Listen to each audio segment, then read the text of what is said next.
ہم سے جڑنے کے لیے یوٹیوب پر رضا طالب قرآن سبسکرائب کریں اور بیل آئیکن دبائیں تاکہ نئی ویڈیو کا نوٹیفیکیشن آپ کو ملتا رہے۔ باغ جنت کے ہیں پہلے مدح خانے اہل بیت، تم کو مزدانار کا اے دشمنان اہل بیت، بے اجازت جن کے گھر جبریل بھی آتے نہیں، قدر والے جانتے ہیں قدر و شان اہل بیت، بے ادب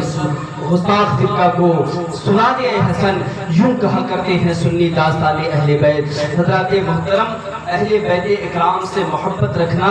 اور ان سے محبت رکھنے کا اجر یہ ملتا ہے کہ وہ بندہ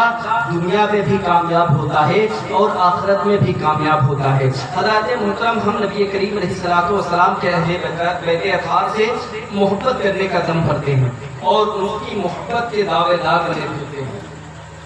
لیکن ہم کربلا کے مناظر کو بار بار ہر سال سنتے رہتے ہیں اور اتنے زیادہ ہم نے واقعات سن رکھے ہیں کہ ہمیں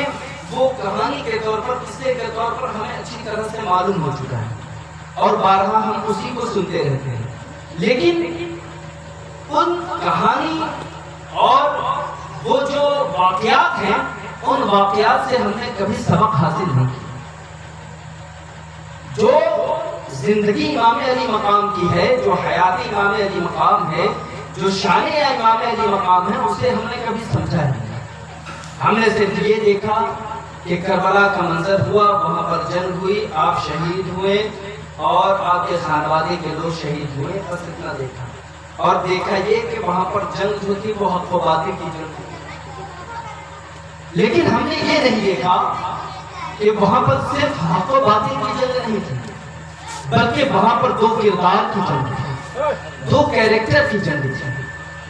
دو کیریکٹر کی جنگ۔ آپ کربلا کے اگر منظر کو دیکھیں گے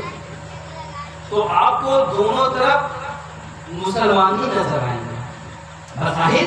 دونوں طرف آپ کو مسلمان ہی نظر آئیں گے، اذان ادھر بھی ہے، اذان ادھر بھی ہے، تکبیر ادھر بھی، نماز ادھر بھی، دونوں طرف۔ لیکن اصل کربلا کی جنگ کس بنیاد پر ہوئی، کس بیس پر ہوئی، اس کو آپ سماعت کرنے سے پہلے آپ جو ہے امام حسین اور امام حسن مجتبی، چونکہ اکثر ہم دیکھتے ہیں کہ ہمارے معاشرے میں امام علی مقام، امام حسین کے بیانات اکثر ہوتے ہیں، لیکن آپ کے برادر اکبر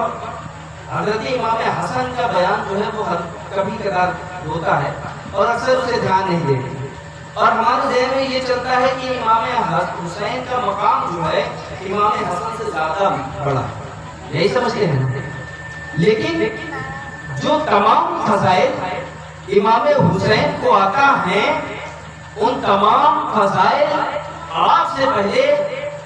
10-11 مہینے پہلے امام حسن کو آتا ہے، اس لیے کہ امام حسن مجتبی کی جو ولادت ہے وہ 15 رمضان مبارک 3 ہجری، کتنی؟ آپ یا حسین یا حسین یا حسین خود چلائے، اگر کوئی غیر اسلام سے تعلق رکھنے والا یہ پوچھ لے کہ یہ بتاؤ تم اب حسین سے محبت کرتے ہو اور حسین کے نام پر اس طرح سے ہاتھ جھٹکتے ہو، گلا پھاڑ کے یا حسین چلاتے ہو، یہ بتاؤ تمہارے حسین کب پیدا ہوئے تھے، کیا بتاؤ؟ آج ہمارے معاشرے کا یہ سرور ہو گیا کہ ہم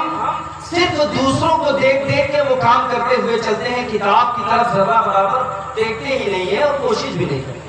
ہم اپنی اولاد کو یہ نہیں بتاتے ہیں کہ امام حسین کی زندگی کیا ہے،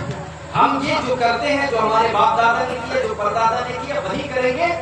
کتاب نہیں دیکھیں گے، اور جو علماء بتائیں گے ایک کان سے سنیں گے دوسرے کان سے نکال دیں گے۔ حضرات محترم، امام حسن مجتبی 15 رمضان مبارک 3 ہجری کو آپ کی ولادت کے بعد، کتنی؟ 3 ہجری، 15 رمضان مبارک 3 ہجری، ان کی ولادت کے بعد حضرت امام حسن مجتبی رضی اللہ تعالیٰ آپ کی شہادت کے بارے میں روایتوں میں جو موجود ہے وہ یہ ہے کہ آپ کو زہر دے کر شہید کیا، اور وہ زہر ایک مرتبہ نہیں، روایتوں میں آتا ہے کہ 5 مرتبہ آپ کو زہر دیا، اور 5 مرتبہ ایسے زہر دیے گئے، کبھی کھانے میں، کبھی کھجور میں اور کبھی شربت وغیرہ میں، ایسے آپ کو زہر دیا جاتا تھا. لیکن ہر مرتبہ نبی کریم علیہ الصلوۃ والسلام یعنی اپنے نانا جان کے مزار پہ آتے تھے. جب بے قراری کا عالم ہوتا تھا نبی کریم علیہ الصلوۃ والسلام کے مزار پر آتے تھے تو وہ زہر کا اثر ختم ہو جائے گا. لیکن ایک وقت ایسا آیا کہ آپ کو شہید کرنے کے لیے آپ کے پانی کے مشکیزے میں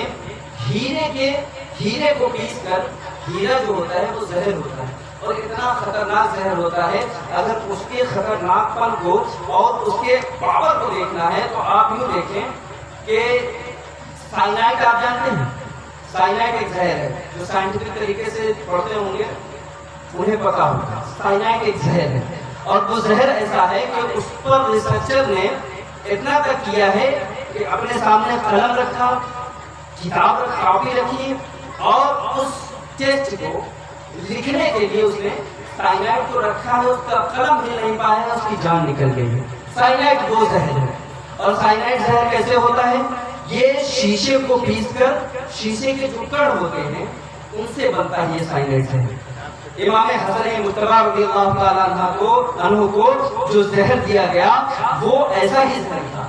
ایسا زہر تھا یعنی ہیرے کو پیس کر آپ کے مشکیزے میں، پانی کے مشکیزے میں ڈال دیا گیا. حسن مجتبی جب رات میں پیاس کی شدت ہوئی، آپ جب مشکیزے سے پانی پیتے ہیں تو وہ شیشہ پیسا ہوا، وہ ہیرا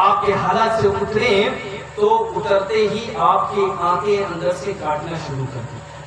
آپ کو الٹی ہوتی ہے، خون کی الٹی ہوتی ہے اور خون کی الٹی ہوتی ہے، اس میں سے آنکھ کے قطرات باہر ہوتے ہیں. روایتوں میں آتا ہے کہ امام حسن مجتبی کی حالت وہ ہو گئی کہ آپ اپنے گھر سے باہر نکلنے کے لیے بھی پریشان ہو گئے. آپ اپنے گھر سے باہر تک نہیں گئے کیونکہ ہر بار جب زہر دیا جاتا تھا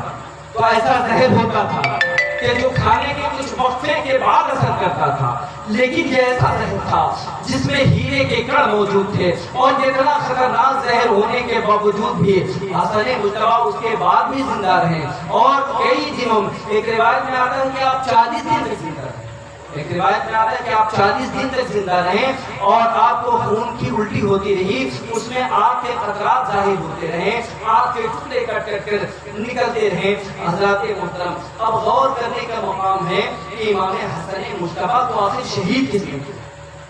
آخر امام حسن مجتبی سے کس کو اتنی نفرت تھی جو اس حد درجے تک آپ کی شہادت کے لیے تیار تھا، آپ کو شہید کرنے کے لیے آمادہ تھا کہ 5 مرتبہ زہر دیا آپ کو. تو حضرات محترم، وہ دور تھا کہ جس وقت لوگ پیٹ بھرنے کے لیے اتنی کوششیں کرتے تھے، کھانے پینے کے لیے دن بھر مزدوری کرنے کے باوجود بھی ایک وقت کا کھانا میسر نہ ہوتا تھا. ایسے وقت میں اگر آپ کو ہیرا پیس کر کوئی پلایا تو یہ کوئی غریب کا کام نہیں رہا ہوگا، کہ کوئی مفلس و نادار کا کام نہیں رہا ہوگا، بلکہ یہ بھی کسی محلات سے ہی کام ہوا ہوگا. حضرات محترم، اصل میں امام حسن مجتبی کو بھی زہر دینے والا جو مردود اور لعین ہے وہ کوئی اور نہیں بلکہ یزید کی ذات ہے.